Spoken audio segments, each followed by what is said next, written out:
Hi guys, मेरा नाम रोहित है और ये घटना मेरे साथ आज से तकरीबन 10 साल पहले घटी थी।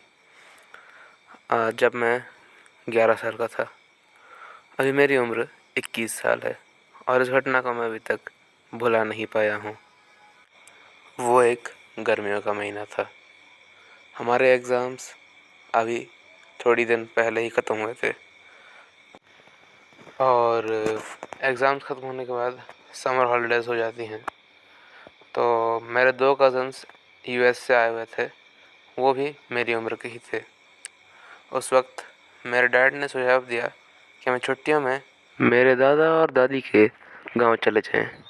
ये सुझाव हम तीनों को भी काफ़ी पसंद आया क्योंकि मेरे वो दोनों कज़न्स पहली बार इंडिया आए थे और उन्हें यहाँ के कल्चर के बारे में कोई नॉलेज नहीं था और गांव में उनको वैसे भी बहुत अच्छा खासा नॉलेज मिलता इंडिया के कल्चर के बारे में। मेरे उन 2 कज़न में से एक का नाम था रिया और एक का नाम था अमित। उस रात हम तीनों ने अपना सारा सामान पैक किया और अगले दिन सुबह 9 बजे मेरे डैड हम तीनों को एयरपोर्ट छोड़ने के लिए निकल गए। उन्होंने हम तीनों को अपने एक दोस्त के पास छोड़ दिया और कहा कि उनको बहुत ज़रूरी काम है, इसलिए वो हमारे साथ गाँव नहीं आ पाएंगे। लेकिन उन्होंने कहा कि तुम तीनों चिंता मत करो, अंकल तुम्हें सही सलामत गाँव पहुंचा देंगे और एयरपोर्ट से तुम्हें शर्मा जी और उनका ड्राइवर पिकअप कर लेंगे। दरअसल शर्मा जी और वो ड्राइवर हमारे दादा दादी के घर में काम करते हैं, तो इसीलिए वो दोनों हमको एयरपोर्ट लेने आने वाले थे। तो हमने डैड को बाय किया और हम प्लेन में चढ़ गए और प्लेन पहले ही आधा घंटा डिले हो चुकी थी। तो हम जैसे ही एयरपोर्ट के बाहर आए, हमें सामने शर्मा जी और वो ड्राइवर दिखे। तो वो थोड़ी जल्दी में लग रहे थे और थोड़े से परेशान भी, और हमें देख के वो बहुत जल्दी जल्दी में आए। उन्होंने हमको कहा, अरे बाबू साहब आप इतने देर क्यों हो गए। हमने बताया कि अरे अंकल वो फ़्लाइट डिले हो गई थी आधा घंटा इसलिए। तो उन्होंने कहा अच्छा अच्छा कोई बात नहीं, जल्दी आइए, बैठिए, चलते हैं गाँव। तो मुझे देख के थोड़ा सा अजीब लगा कि ये इतनी जल्दी क्यों कर रहे हैं। तो मैंने इस बात को इग्नोर किया। हम जब अपना सामान डिक्की में रखने जा रहे थे तो उन्होंने हमसे सामान छीनते हुए कहा, नहीं नहीं नहीं बाबू साहब आप रहने दीजिए, हम रख देते हैं, आप जल्दी से बैठिए, हमको जल्दी निकलना होगा, सूरज ढलने वाला है और 1 घंटा है, हमको गांव पहुंचने में 3 घंटे लगेंगे, आप जल्दी बैठिए, हम निकलते हैं। उस एयरपोर्ट से गांव तक का रास्ता लगभग 3 घंटे का था और वैसे भी और 1 घंटे में अंधेरा होने वाला था। धीरे धीरे सूरज ढलने की ओर जा रहा था और रास्ते में हम आगे बढ़ ही रहे थे कि तभी अमित अचानक से कहता है कि उसको टॉयलेट जाना है, गाड़ी रोक दीजिए। लेकिन शर्मा जी कहते हैं कि अरे बेटा इतने सुनसान रास्ते में कहाँ टॉयलेट जाओगे, अंधेरा होने वाला है और इस जंगल में जंगली जानवर बहुत हैं, थोड़ी देर कंट्रोल कर लो, हम 2 घंटे में पहुंच जाएंगे, थोड़ा कंट्रोल कर लो बेटा, अभी उतर नहीं सकते। हमने अमित को समझाया और उसने भी हाँ कह दी। 1 घंटे बाद अब अंधेरा होने लगा था।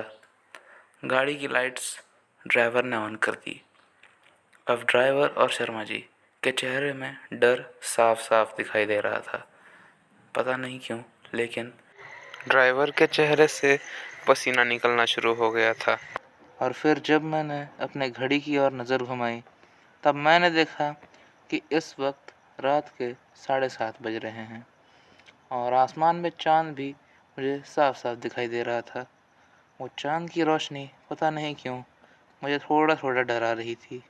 उस वक्त मुझे वैसे डर तो नहीं लग रहा था, लेकिन पता नहीं क्यों एक घबराहट सी हो रही थी।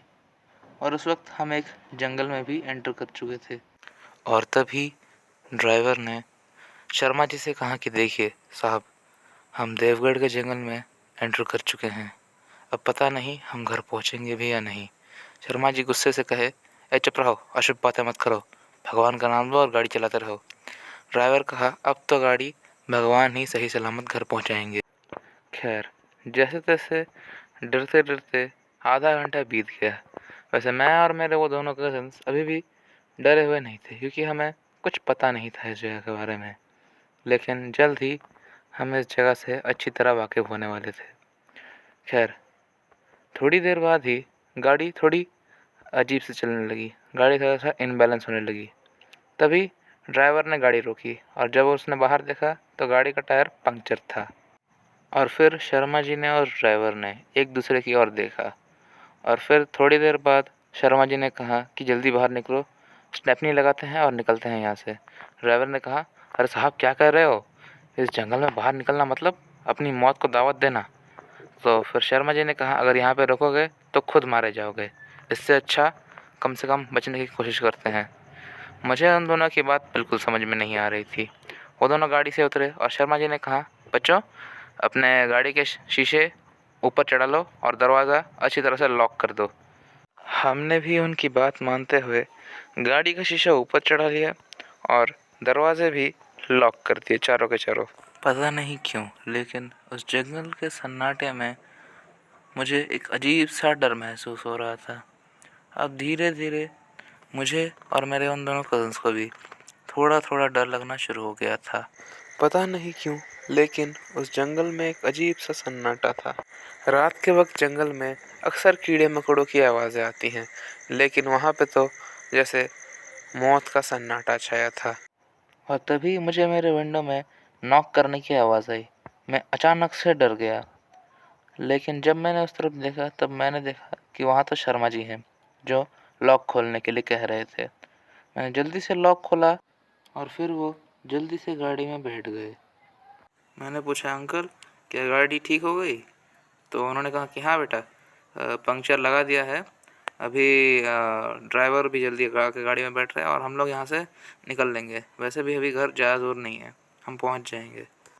ड्राइवर हड़बड़ाहट में जल्दी से गाड़ी में अंदर आके बैठ गया और अभी उसने गाड़ी स्टार्ट की और गाड़ी आगे चल पड़ी। अभी गाड़ी को आगे बढ़े कुछ ही देर हुआ था कि अचानक से सामने हमें एक आदमी दिखाई दिया जो हमसे लगभग थोड़ी दूरी में खड़ा था। उसे देख के मैं थोड़ा सा डर गया और तभी अचानक से वो आदमी हमारी गाड़ी के एकदम सामने आ गया।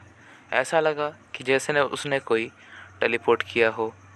ये देख के रिया की तो चीख निकल गई और उसने रोना शुरू कर दिया। तभी शर्मा जी ने ड्राइवर से कहा कि गाड़ी रोकना मत, उसके ऊपर से गाड़ी चढ़ा दो। और ड्राइवर ने भी ठीक ऐसा ही किया। और उसके बाद जो हुआ वो देख के तो हमारी आंखें फटी की फटी रह गई कि जैसे ही ड्राइवर ने गाड़ी उसके ऊपर से चढ़ाई, गाड़ी उसके आर पार हो गई। और फिर उसके बाद जो मंज़र हमने देखा उसे देख के तो मेरी रूह कांप गई। गाड़ी की स्पीड लगभग 100 किलोमीटर थी, लगभग क्या 100 किलोमीटर ही थी, लेकिन उसके बावजूद भी वो शख्स हमारी गाड़ी के पीछे पीछे एकदम बराबर स्पीड से भाग रहा था। तभी वो रिया की खिड़की के पास गया और एकदम डरावनी सी स्माइल देने लगा और अपने हाथ से चाकू निकाल के उसकी ओर इशारा कर रहा था। ये देख के तो रिया डर के मारे सीट पे ही बेहोश हो गई। ये देख के हम भी डर गए। शर्मा जी ने हमें कहा, बच्चों उसकी तरफ मत देखो, आंखें बंद कर लो और सीट के नीचे अपना सर दबा लो।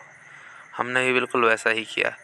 कुछ देर वो आदमी हमारा पीछा करता रहा, लेकिन एक पॉइंट पे आके उस आदमी ने हमारा पीछा करना बंद कर दिया। ये देख के मैं एकदम से अपना सर उठाया और मैंने देखा कि जंगल पार हो चुका है और आदमी जंगल की सीमा पे खड़ा है। खैर थोड़ी देर बाद हम हमारे गांव पहुंच गए और फिर हमारे दादा दादी का घर भी आ गया जो गांव के एंड में था। हमें इतनी देर क्यों हुई, ये वो पूछने ही वाली थी कि उन्होंने हमारे डरे हुए और पसीने से लथपथ चेहरे देखे। वो दोनों भी एकदम से घबरा गए और हमको घर के अंदर जल्दी से बुला लिया।